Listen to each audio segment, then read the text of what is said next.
Hello, it's me, Darlene Vlog.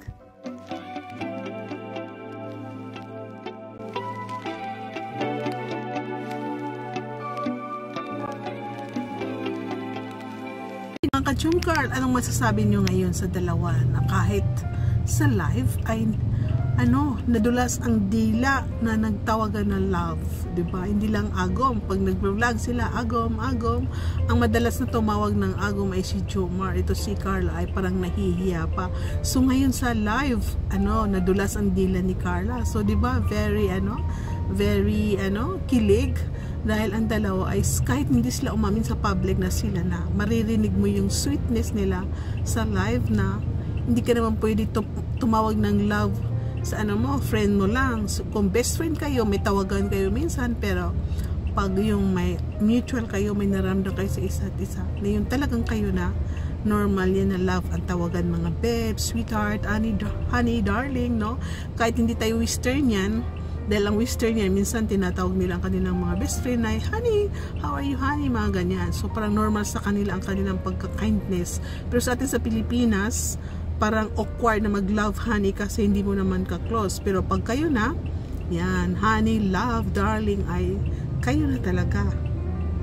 Nagsasabi dyan nga, ay, lang yan, vlog lang yan, love team lang yan. Ayan na, nagtawagan ang dalawa ng love.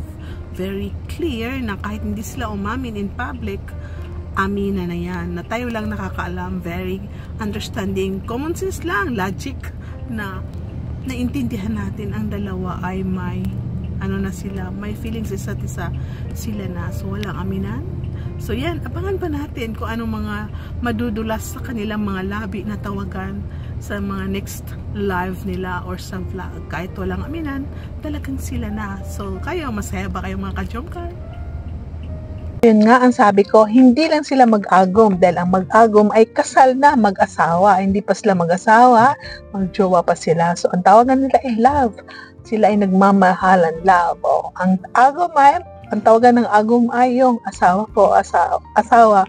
Diba po, like asawa ko, palangga ko, diba? Bana ko, mga ganon. Pero dahil, yun nga, tawagan na nila yung pa-cute nila para sa ating fans at pinapakilala nila na sila ay for the future kaya sila nagtatawagan ng agom dahil, yun nga, isa sa future nila, ang plan nila ay magkatuluyan na tawagan nila ay agom. Pero yun ang totoo, sa ngayon ay love ang kanilang tawagan. So, di ba? So, yun, ang ating thumbnail na hindi sila mag-agom. Totoo, hindi pa sila mag-agom dahil papunta pa lang. Pero sa ngayon, yun, love. Ang totoo, I love you. Hello, love. Love, kumain ka na ba? Love, nasaan ka na? Love, kailan nga pumuwi ng diet? Love, bilhan mo ko ng C3.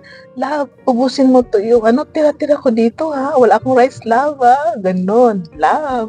So malapit na yan, papunta dyan. Kaya maghintay na lang po tayo sa lahat na gusto makita. Sa lahat na gusto makita ang kasalan ng dalawa, papuntang altar. Yan, mag-abang-abang na lang kayo. So, yan. So, excited kayo? So, sa palagay ninyo?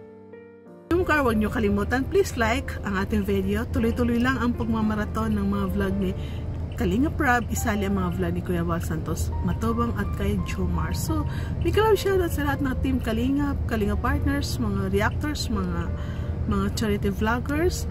Hello sa mga OFW, ingat kayo sa ibang bansa. Shoutout sa lahat ng community na love team, Chumkar community, Chumkar Friends for Life, solid yung mga supporters, marathoners.